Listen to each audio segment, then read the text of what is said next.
buenas tardes. Me llamo Enar Muñoz y trabajo en Telefónica I+D. Soy desarrolladora de software y utilizo Docker para todo. Y bueno, sobre todo he estado desarrollando en Python estos últimos años, en lo que era en cloud, ¿no? Desarrollábamos componentes sobre el cloud, y hace 3 meses pasé a un departamento de Big Data o de análisis de datos más bien. Entonces ahora mismo estoy desarrollando el rol de desarrollador de datos o Data Developer and Data Scientist, ¿no? Entonces, un poquito el objetivo de esta presentación es contaros mi experiencia, lo que es la aproximación al mundo de análisis de datos, explicaros un poquito las herramientas y librerías que he estado utilizando, a ver si vosotros tenéis el mismo problema y os puede ayudar, ¿no? Entonces, bueno, antes de empezar me gustaría saber quién ha desarrollado algo con Python. Vale, vamos bien. ¿Alguno habéis trabajado con Pandas, NumPy, ese tipo de librerías científicas? Vale. Vamos. ¿Y con R? Bueno, digamos que R es por el otro lado, ¿no? Vale, pues bueno, un poquito es que mi presentación va en esa línea, ¿no? Explicaros un poquito las librerías que he utilizado para todo el tema de análisis de datos. Pues nada, comentar eso, ¿no? La Data Science al final es una ciencia de datos que intenta, tiene un conjunto de métodos científicos y procedimientos para poder extraer conocimiento, valor añadido a los datos, ¿no? Entonces, al final, Data Science es una ciencia multidisciplinar. Partimos, es muy importante lo que es conocimiento de dominio, lo más importante. De ello, juntamos con el tema de desarrollo de software y finalmente con el tema de los modelos estadísticos, ¿no? Entonces, digamos que yo parto de este lado, conozco Python. Python tiene librerías ya para temas de Machine Learning, entonces me quiero aproximar un poquito hacia aquí, ¿no? Mediante, más bien, con un poco de estudio de los modelos estadísticos. En mi caso, el ejemplo práctico que os voy a enseñar es bastante sencillo, lo que es el dominio, porque básicamente es un proyecto que trata de intentar ser eficientes en el consumo energético en las oficinas, ¿no? Aquí en Telefónica se está trabajando con temas de energía para clientes tipo CIA, Bankia, bancos. Entonces intentamos un poquito analizar cuál es el consumo energético, ver si hay en algunos días se detectan anomalías de consumo para poder enviar alarmas y de esta forma que los operadores puedan mirar a ver si hay algún problema en el sistema de climatización o lo que sea, ¿no? Entonces, un poquito esta línea. Principalmente hemos empezado con un proyecto de energía.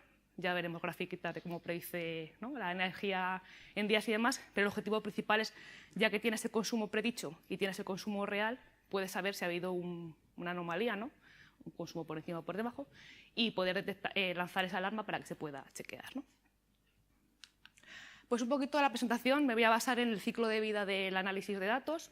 Voy a ir viendo las diferentes etapas que tenemos en el análisis de datos y yo voy enseñando las herramientas y librerías que he ido utilizando, ¿no?, y algún ejemplillo. La primera de las fases es la fase de discovery, ¿no? Nos llegan datos en crudo, en formato CSV normalmente, y tienes que analizarlo. Aquí, por ejemplo, en mi caso me llegaban las fechas que me llegaba el día del mes, el mes, o sea, el número, el día de la semana. No me llegaban horas, me llegaban datos de cada 15 minutos y me llegaban el dato de intervalo de cada 15 minutos, ¿no? Es decir, pues las 12 de la noche sería el intervalo 1, a las 12:15 sería el intervalo, sería el 2, y sucesivamente, ¿no? Entonces tienes que transformar ese tipo de datos para conseguir lo que tú necesites. También pues ver qué tipo de datos tenía, ¿no? Al final son me están llegando datos de sensores, de consumos de luminosidad, de temas de sensores también de climatización, también sensores de temperatura, tanto interior como exterior, y ver qué podemos hacer con eso, ¿no? Entonces, la primera fase se basa un poquito en poder ver qué es lo que tenemos, a ver qué podemos sacar. La siguiente fase ya es la preparación de los datos. Una vez que tenemos hemos visto qué podemos hacer con esos datos, pues vamos a filtrarlos, vamos a limpiarlos, vamos a transformarlos, ¿no? Lo que os decía, el tema de los intervalos por hora, intervalos cada 15 minutos, vamos a transformarlos en horas, ¿no?, que es lo que realmente nos va a interesar. Cuando ya hemos filtrado, hemos limpiado, hemos transformado, etcétera, pues ya podemos pasar a la planificación del modelo. Aquí lo importante es saber qué problema nos estamos enfrentando, ¿no? Estamos con un aprendizaje supervisado, es decir, al final, explicaré un poquito, pero poca cosa. Es supervisado, es decir, tenemos variables de entrada, sabemos qué variables de salida, qué variables de objetivo queremos conseguir, o es más bien tipo, no sabemos qué variables de salida podemos obtener y más bien es identificar patrones, ¿no? Dentro del supervisado es una regresión, es una clasificación, este tipo de cosas, ¿no? Y por otro lado también, dentro del modelo, lo importante es saber qué variables son las importantes para poder llegar a cabo el análisis de datos, ¿no? Una vez que tenemos un poquito, sabemos la planificación de qué variables y qué modelo vamos a utilizar, lo implementamos, tenemos el modelo, tenemos unos resultados y vamos a visualizarlo, ¿no? Es importante comunicar el resultado, ¿no? En mi caso, pues al product owner que tenemos, decimos, bueno, estos son los avances para ver por dónde continuamos y demás. Finalmente lo productivizamos y podemos seguir con interacciones, ¿no? Esto al final no es infinito. Me comentaba un compañero, al final no puedes tener nunca un modelo que sea 100% fiable en poco tiempo, ¿no? Entonces al final tienes que ir evaluando qué es más importante, ir aumentando la precisión de la predicción o ir desarrollando otras cosas, bueno, un poquito pues como comprometido como siempre. Vale, primera fase, Data Discovery. Al final, yo para Data Discovery estoy utilizando el Jupyter. Jupyter es una aplicación web que te permite crear y modificar notebooks. Notebooks al final va a ser un documento donde tú puedes meter comentarios, puedes meter código en Python, tiene un intérprete de Python y ejecutar el código. Lo tienes todo integrado. Ves tus comentarios, ves tu código de test, tu comando en Python y ves el resultado. Un ejemplo, bueno, aquí es que no se ve, pone datahead. Al final, bueno, una librería que utilizo que es Pandas, te crea data frames y hay un comando, se utiliza un método que es el head, que básicamente te lo muestra como, ¿no? Como que fuera una tabla, las 5 primeras filas, ¿no? Por otro lado, también podríamos imprimir pues, los valores en una gráfica, ¿no? Esto te hace una librería que se llama Bucket, que la verdad que para web está muy bien porque puedes hacer zoom y tal, y la verdad que queda muy chulo. No es más que son dos valores de temperatura. Más cosas que podemos hacer.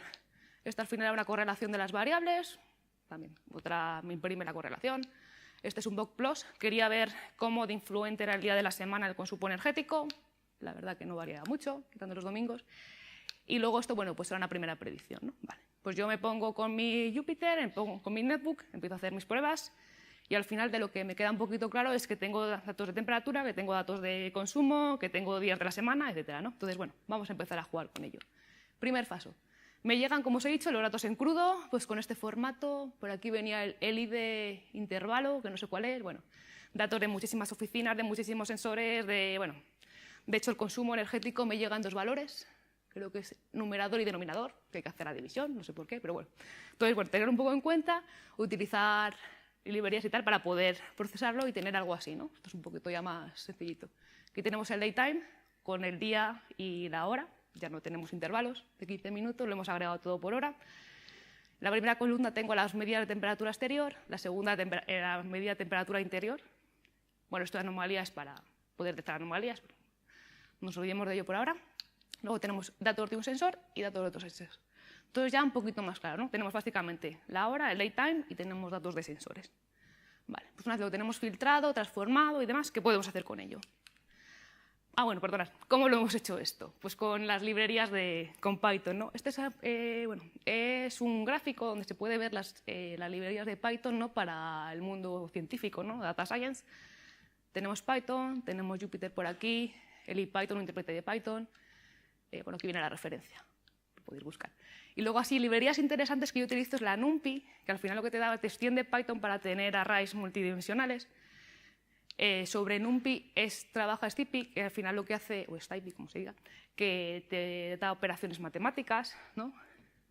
O exactamente SIMPy también es para operaciones matemáticas. Panda, al final es interesante para el tema de trabajar con los datos y análisis de datos, te crea el concepto de data frame, que al final es como un tipo tabla, ¿no? Una tabla que es con etiquetas. Matplotlib para dibujar las gráficas, no es muy bonito, pero bueno, es lo que yo estoy utilizando porque tarda muy poquito y funciona muy bien. Y luego así, la más interesante es la sklearn, ¿no? sklearn que es para Machine Learning. Digamos que bueno, sklearn necesita de todas las demás para poder funcionar también. Entonces, bueno, yo ahora mismo tengo mis datos en crudo, con NumPy y con Pandas, básicamente, he conseguido filtrarlo. Aquí tengo un ejemplillo de código, no sé qué tal se ve. La primera línea, pues bueno, lo que estoy básicamente es cargando el CSV con un método de Pandas que es readCSV. Tienes read JSON, read un montonazo de formatos. En el segundo aquí, básicamente, lo que quiero es que me dé el día de la semana, ¿no? Para poder analizar si influye que sea un lunes o un domingo el consumo energético. Pues nada, aquí tengo otra funcionalidad que aplica a todo el dataset, que me da, básicamente, me convierte lo que era un string, porque en este caso lo tenía en un string, a un formato daytime, y luego estoy aplicando un map, no sé si sabéis lo que es, bueno, map te permite hacer operaciones sobre todos los elementos de tu dataset, bueno, de tus series y tal. En el momento, básicamente, lo que estoy haciendo es que me devuelva el día de la semana. El days al final va a tener valores lunes, martes, miércoles, esto me devuelve un entero, así que básicamente lo que estoy haciendo es conseguir qué día de la semana es este daytime. Otro ejemplillo que tengo para filtrar. Tengo mi dataset y lo quiero filtrar por oficina, ¿no? Pues básicamente Colilla de oficina, aquí lo tengo, ¿no? Muy sencillito. Esto es igual, preguntaba lo de R, porque el concepto de data frame al final ha venido de R sobre todo, ¿no? Entonces, incluso la sintaxis se utiliza de la misma forma.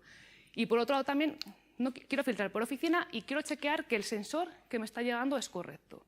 Aquí al final tengo una función que tengo definida aquí, básicamente me devuelve true o false si el ID del sensor es mayor, me devuelve true si es mayor que 0 y si lo tengo registrado en un fichero, ¿no? Si no, me devolvería false. Vale, pero esto es al final es una función y yo quiero aplicarlo a un data frame, ¿no? A una serie de data frame. ¿Cómo lo hago? Pues NumPy nos permite vectorizar las funciones. Básicamente que esa función se aplique a la vez a todos los elementos de ese array, como hacen las propias funciones de NumPy, ¿no? Entonces, de esta forma, bueno, pues hemos conseguido filtrar por la oficina y hemos chequeado que el sensor es correcto. En caso de que no lo sea, directamente se descarta y no aparecería en el fichero ya procesado. Vale, siguiente fase, vamos a planificar el modelo. Pues en mi caso es bastante sencillo, ¿no? Entre que si es aprendizaje supervisado o no, supervisado tienes que tener, digamos, tienes unas variables predictoras, ¿no? Las variables de entrada, y necesitas una variable y sabes cuál es la variable destino, ¿no? Variable objetivo. En nuestro caso, al final, queremos predecir cuál es el consumo de energía. O sea, tenemos claro, es un aprendizaje supervisado y entre regresión y clasificación es una regresión, porque al final, en una regresión, tú lo que vas a predecir es un valor numérico, en una clasificación vas a predecir un valor categórico, ¿no? Pues, entonces, al final, bueno, estamos trabajando con regresiones. Ya veremos que dentro de ese calén hay miles de modelos también para regresiones lineales, o sea, se podían aplicar. Y segunda fase que tenemos que hacer, pues ver qué variables vamos a meter, ¿no? Hemos visto que teníamos la temperatura, interna y externa. Vale, primer problema, si queremos la temperatura de hoy, no la tenemos porque todavía no me han llegado los datos de los sensores. Entonces, bueno, pues me puedo unir a Emmet y puedo conseguir la predicción de la temperatura, por ejemplo. Luego, sobre temas de energía, vale, tenemos la energía, del consumo de energía, queremos predecir la de hoy. Entonces, ¿qué datos podemos tener? Pues tenemos la energía de ayer o la energía de hace una semana, ¿no? Podría ser. ¿Qué más tenemos? Pues días de la semana, podemos también cuál es el día, el mes y la hora, ¿no? Y tal, ¿no? Ahora veremos lo de los calendarios. Entonces, con esto tenemos la primera gráfica de aquí. Decir que los días en los que estamos en una oficina de CEIA, abren de lunes a sábado, algunos domingos cierran. Entonces, de los días de trabajo, ¿no? Cuando está abierta, al final el predictor termina llegando bastante a la predicción, pero en este caso, por ejemplo, es un domingo, que normalmente está cerrado, que abre. ¿Qué es lo que pasa? Como teníamos las dos variables, teníamos también el consumo del día anterior y de hace una semana, pues el día anterior fue un sábado y el sábado han abierto, ¿no? Entonces, por eso, como que tiene algo de consumo. Perdonad, el consumo real es la azul y la predicción es la roja, ¿no? Es como que la predicción está a la mitad que el consumo real. Entonces, era lo que os quería decir. Como que tiene consumo porque depende del día anterior. Pero claro, no es el consumo igual que el consumo real, porque como también nos depende hace una semana fue un domingo que cerraron, pues como que nos baja la predicción. Entonces tenemos algo así, fatal.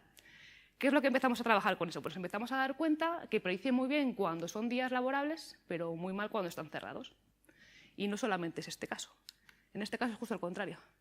Aquí tenemos un viernes que supuestamente tienen que abrir y han cerrado. ¿Qué pasa? Pues que nos aparece consumo, cuando de verdad debería ser que no. Entonces, ¿qué es lo que empezamos a hacer para tratar este tema? Pues en vez de trabajar primero empezamos a meter el tema de calendarios, ¿no? Pues considerar la variable de es un día en el que ha abierto, un día que han cerrado. También empezamos a ver el tema del horario, ¿no? Pues un horario de apertura, horario de cierre, ¿no? Tenemos el tipo de hora, ¿es una hora de trabajo o es una hora de no trabajo, ¿no? Porque vimos que influía bastante. Como veis, por las noches, pues como que el consumo es bastante bajo. Y luego empezamos a ver, en vez de considerar el consumo del día anterior, vamos a ver el consumo del día anterior del mismo tipo. Es decir, si es un domingo que han cerrado, nos vamos a fijar en el domingo anterior en que han cerrado. Si es un miércoles que han cerrado, pues vamos a fijar en el miércoles anterior que han cerrado. Así la predicción puede ser bastante más ajustada. ¿Qué nos pasa aquí? Que un miércoles anterior que han cerrado, la verdad que puede haber pocos. No creo que haya muchos miércoles que coincida que sean festivos. Entonces, para eso metemos otra variable a mayores. No solamente va a ser el día anterior que hayan cerrado, del mismo tipo, ¿no? O sea, el miércoles anterior que hayan cerrado, sino también el día anterior que hayan cerrado. Es decir, para un miércoles que han cerrado, el día anterior casi seguro va a ser el domingo anterior. Entonces, metemos esas dos variables. El día anterior, digamos, de la semana del mismo tipo que hayan cerrado y el día anterior que hayan cerrado. para un sábado que hayan abierto, ¿qué va a ser? El viernes, ¿no? El día anterior, porque es el viernes anterior que han abierto, y el sábado anterior que ya han abierto. Un poco lioso, pero bueno, al final con esto conseguimos que en vez de tener dos modelos, uno para... Porque si esto no hubiera funcionado, la otra opción había sido tener dos modelos, una para los días laborables y otro para los días cerrados. De esta forma conseguimos tener un solo modelo y la verdad que se ajusta bastante, ¿no? Como podemos ver aquí abajo. Esto ya es con el tema de los calendarios y el tema de la energía de los días, la energía del día del mismo tipo, ¿no? Y aquí es un viernes que han cerrado, se aproxima bastante.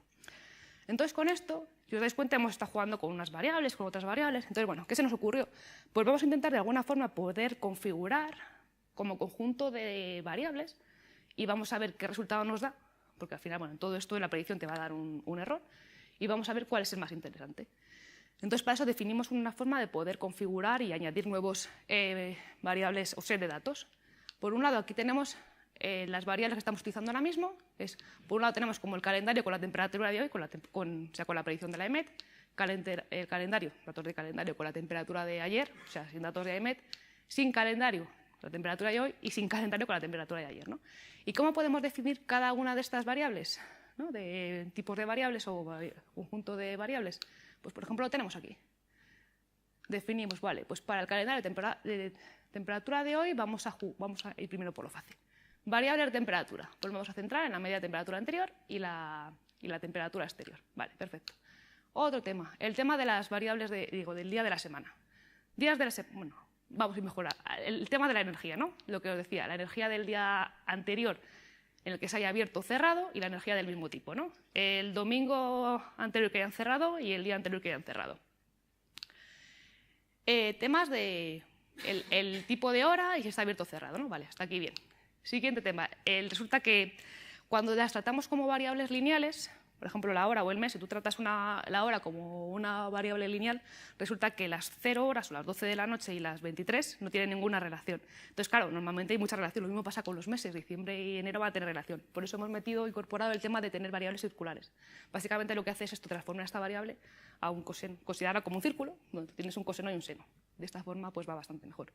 Y luego así otra cosa así característica, pues el tema, por ejemplo, de los días de la semana. Días de la semana al final es una variable categórica, lunes, martes, miércoles, jueves. En un modelo acepta solo valores numéricos, entonces tenemos que transformarlo. De alguna forma es lo que se considera variables dummies, básicamente tiene el valor 1 si está el valor correspondiente y 0 si no fuera así. Entonces, de esta forma ya podemos configurar nuestras variables y podemos identificar cuando hagamos la predicción, quiero que me lo hagas con este con este conjunto de variables. Vale. Siguiente cosa, vamos a construirlo. Como hemos dicho, ¿no? Tenemos es un aprendizaje supervisado y es una regresión. Vale, pues aquí nos encontramos con que hay miles de regresión lineal, las redes neurales, los árboles de decisión, bueno, infinitas. sklearn, bueno, aquí viene la URL. Lo bueno es que esta librería nos da un montonazo de regresiones implementadas con el mismo API. De forma, con el mismo código, puedes estar jugando con unos y otros. Entonces, ¿qué es lo que hice yo? Como no tenía ni idea de qué era mejor, si un árbol de decisión o un modelo lasso o RICE, básicamente metí por configuración un conjunto así de posibles modelos a utilizar y lo lancé a ver cuál era el mejor. Entonces, básicamente hago eso y me quedo con el mejor. O sea, tengo al final, ¿vale? Entonces, con eso, bueno, y aquí tenemos el código. Este código lo puedes utilizar para cualquier modelo de los anteriores, ¿no? Primer paso cuando quieres construir un modelo, dividir entre entrenamiento y test, ¿no? Vale, una vez y ya sklearn nos da un método que nos lo hace. ¿Por qué utilizar este método? Porque te va cogiendo, digamos, los datos aleatorios. Yo al principio lo que hacía era, pues, si tengo todos estos datos, los primeros para train y los siguientes para test. Pero claro, si los test son muy característicos, a lo mejor no te va con el entrenamiento, entonces, bueno, mejor utilizar esto. Siguiente, bueno, tenemos el modelo, lo que decía. Podemos tirar directamente de un modelo que ya nos den, en este caso es lasso, o yo me implementé aquí una funcioncilla que metía por configuración un conjunto de modelos y me voy eligiendo uno u otro el que yo meta por configuración y luego voy comparando. Siguiente, entrenamos el modelo, model.fit. En todos los modelos va a ser igual. Incluso me puede imprimir hasta los coeficientes. Los coeficientes es la relación entre las variables. Print model.conf. Perfecto. Una vez que tenemos ya nuestro modelo entrenado, lo podríamos guardar en un fichero picker, que es lo que hacemos, o bueno, aquí seguimos para este ejemplo, ¿no? vamos a predecir. Con nuestro conjunto de test vamos a predecir los resultados. Bueno, aquí, perdonad que no lo he explicado muy bien. En nuestro ejemplo teníamos un conjunto de variables, ¿no? Teníamos las temperaturas, el día de la semana, la hora, etc. Entonces, de esos datos dividimos entre x, y x al final son las variables objetivo, que van a ser todas las variables menos el consumo del día, y va a ser el consumo del día. Al final es lo que queremos conseguir, ¿no? Entonces, eso lo dividimos en train y test, vale, perfecto. Entrenamos con la parte de test, con la parte de train, perdonad, y luego en el test. Cogemos nuestras variables objetivo que tenemos para la parte de test. Tenemos, y esto nos da una predicción de la I, que en nuestro caso va a ser una predicción del consumo de energía.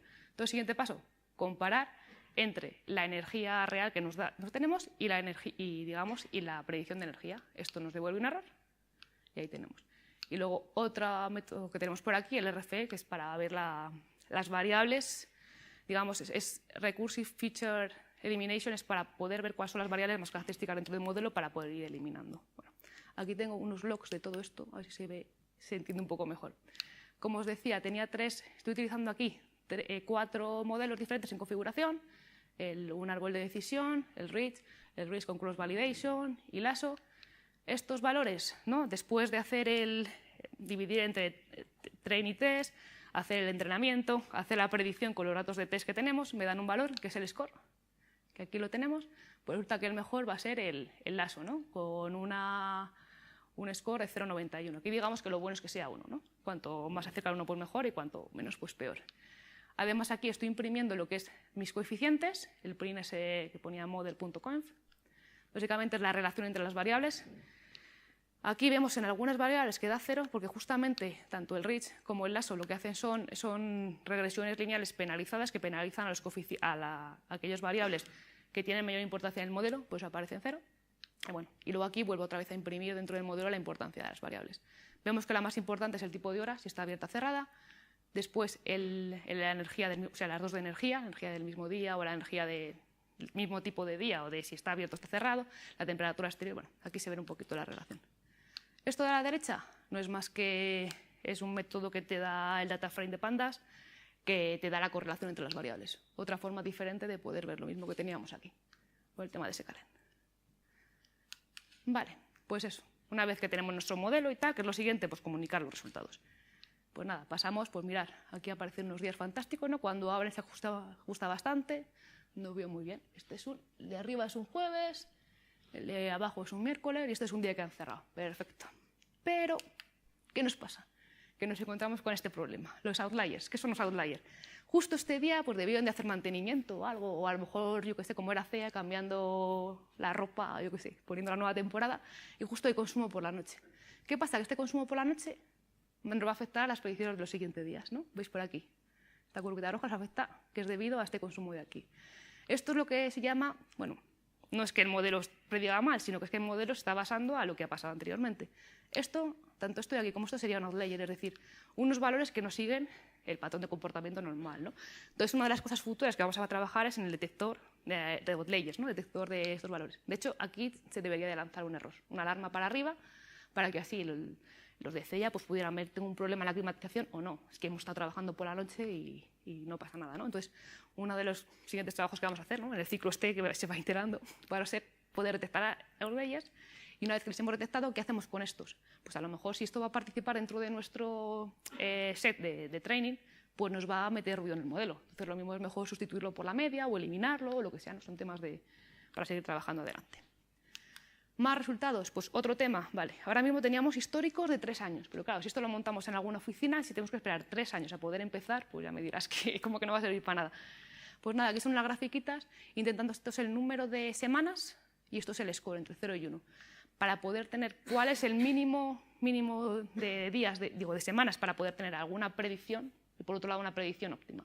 Al final, más o menos hemos llegado sobre los 8 así, más o menos en las oficinas convergen y se podría tener. Son 4 semanas. Con una semana ya habría algo. Otra cosa es que depende qué días. Por ejemplo, claro, los días entre semana los predeciría muy bien, pero los días en los que se ha cerrado, pues no tanto. Y bueno, finalmente todo esto, bueno, la última fase ya es productificarlo y tenerlo en algún sitio. En este caso, bueno, lo hemos desplegado en Lambda, en Amazon, que es un servicio que va a contar Guido ahora, así que lo explique él mejor. Pero bueno, las características un poquito de de este servicio, es que al final es un poquito como un crono. Al final va a haber un trigger, el sistema de monitorización nos van a enviar ficheros cada 24 horas, cada hora, cuando quieran, y esto va a desencadenar una computación que va a terminar dando a una predicción de las siguientes 24 horas que les vamos a terminar enviando les vamos a terminar pasando otra vez para que lo puedan acceder. Ellos querían FTP, no nos parecía muy lógico, además de las características tampoco queríamos utilizar máquinas virtuales. Al final tiramos de S3 para el almacenamiento de los ficheros y también para los ficheros intermedios, y de Lambda para lo que es la computación. Ya lo explicará Guido más tranquilamente. Y eso, siguientes pasos, tenemos ahora el predictor de energía, seguiremos seguramente con el modelo, a ver si podemos ir mejorando un poquito más para que tengamos menos error y menos ruido. El tema del detector de anomalías, ¿no? Lo que decíamos del consumo por la noche, poder detectar, saltar alarmas, incluso poder limpiar del histórico. Y luego algo que se quiere hacer finalmente es poder tener una clasificación de oficinas, ¿no? De hecho, si tienes oficinas del mismo tipo y ves que una consume más que otra, pues también que se pueda lanzar alguna alarma o detectar de eso. Y bueno, eso es todo. Mi mail de Telefónica I+D, por si tenéis alguna duda, si queréis más información teórica, yo aquí teoría he hecho poco, tengo un montonazo de libros que podéis utilizar, también referencias a las librerías de SKLearn o cualquier cosa me contactáis. Decir esto, que formo parte de Girls in Tech, cualquier mujer puede, y hombre también, puede trabajar dentro de esta organización, ¿no? Que es a nivel de España, se lanzó por unas compañeras nuestras de Granada de Telefónica I+D, ahora creo que lo llevan un poquito más de Telefónica de España. Pero al final es un poquito eso, poder contribuir desde lo que podamos cada uno para intentar que más mujeres se metan en el mundo de la tecnología, ¿no? Y en el mundo también del desarrollo y demás, ¿no? Y eso es todo. No sé si tenéis alguna duda.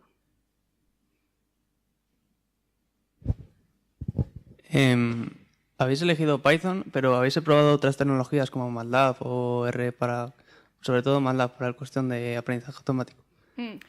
Más que MATLAB, R, que es la versión, digamos que mi grupo, yo llevo en un grupo que llevan ya mucho tiempo trabajando en análisis de datos. Al principio trabajaban más en temas de lo que es la fase más de data science, ¿no?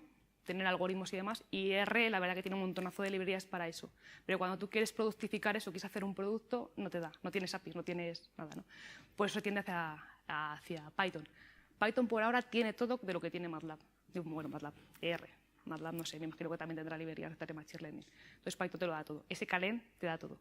De hecho, muchas veces te encapsula hasta tanto, por ejemplo, como la cross-validation, con R lo tendrías que definir. Cross-validation es para, en vez de simplemente tener entrenamiento, dentro del entrenamiento que lo puedas dividir entre entrenamiento y validación y vayas validando, para poder mejorar un poquito tu modelo, ¿no? Pues en sklearn directamente tienes modelos con cross-validation, y pones un parámetro y ya está. O sea, te encapsula muchísimo. Ese es el peligro, que al final te aíslas tanto de lo que es los modelos estadísticos que te quedas en el Python. Vale, y para la predicción, ¿habéis pensado en reutilizar los nuevos valores? O sea, que el aprendizaje sea continuo. ¿Cómo continuo? Has explicado que tenéis un modelo en el que tenéis un aprendizaje, un test al principio, y luego formáis el modelo. Pero luego también hay otros métodos de aprendizaje automático en el que se vuelven a meter los datos de salida que os han dado, se vuelven a meter en la entrada. ¿Lo habéis tenido en cuenta? Dices reentrenar un poco el modelo. Claro, reentrenar a la vez, porque imagino que no es un comportamiento continuo. Tú mismo has dicho que luego ocurren outliers. Por ejemplo, lo de los outliers lo queríamos limpiar y tal. Y el tema del reentrenamiento va a ser un poco manual. Cuando desde los que les lleguen las predicciones con el score detecten que hay algo que no les cuadra, o que hayan puesto, yo que sé, imagínate en una oficina de un banco, hayan puesto no sé cuántas fotocopiadoras que te va a consumir mucho más, darían el botón de reentreno y se reentrenaría. Eso sí. Pues muchas gracias, Enar.